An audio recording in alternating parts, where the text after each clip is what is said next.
ಯೇಸು ಕ್ರಿಸ್ತರ ಹೆಸರಲ್ಲಿ ಈ ಮುಂಜಾನೆ ಸಮಯದಲ್ಲಿ ನಾನು ವಂದನೆಗಳನ್ನು ಹೇಳುತ್ತೇನೆ. ಪ್ರಿಯ ಸ್ನೇಹಿತರೆ, 2026 ನೀವು ಎದುರು ನೋಡ್ತಾ ಇದ್ದೀರಿ.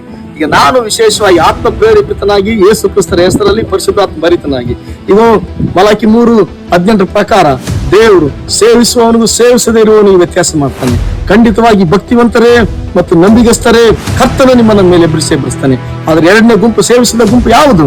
ಸೇವಿಸದಿರುವ ಗುಂಪು ಯಾವುದಂದ್ರೆ, ಆ ಸೇವಿಸದಿರುವ ಗುಂಪು ಯಾವ ರೀತಿಯಾಗಿ 2026 ಶೋಧನೆಗೆ ಒಳಪಡ್ತದೆ ಅಂದ್ರೆ, ಸಂಹಾರಕ ದೂತನು ಎಲ್ಲಿ ರಕ್ತ ಇರಲ್ವೋ ಅಲ್ಲಿ ಪ್ರವೇಶಿಸಿ ಸಂಹಾರ ಮಾಡಿದ ಪ್ರಕಾರನೇ ಆರಾಧನೆ ಬಿಟ್ಟು ತಿರುಗುವವರೇ, ದೀಕ್ಷಾ ಸ್ಥಾನ ತೆಗೆದುಕೊಂಡು ತಿರುಗುವವರೇ, ಸಭೆಯನ್ನು ಬಿಟ್ಟು ತಿರುಗುವವರೇ, ಚಿಕ್ಕ ಸಂಗತಿಗಳನ್ನ ದೊಡ್ಡದು ಮಾಡಿ ಸಭೆಯಿಂದ ದೂರವಾದವರೇ, ಸಣ್ಣ ಸಮಸ್ಯೆಗಳನ್ನ ಆರಾಧಿಸಿ ದೊಡ್ಡ ದೇವರನ್ನ ಬಿಟ್ಟವರೇ, 2026 ನಿಮ್ಗೆ ಶೋಧನೆಗಳ ದಿನಗಳು.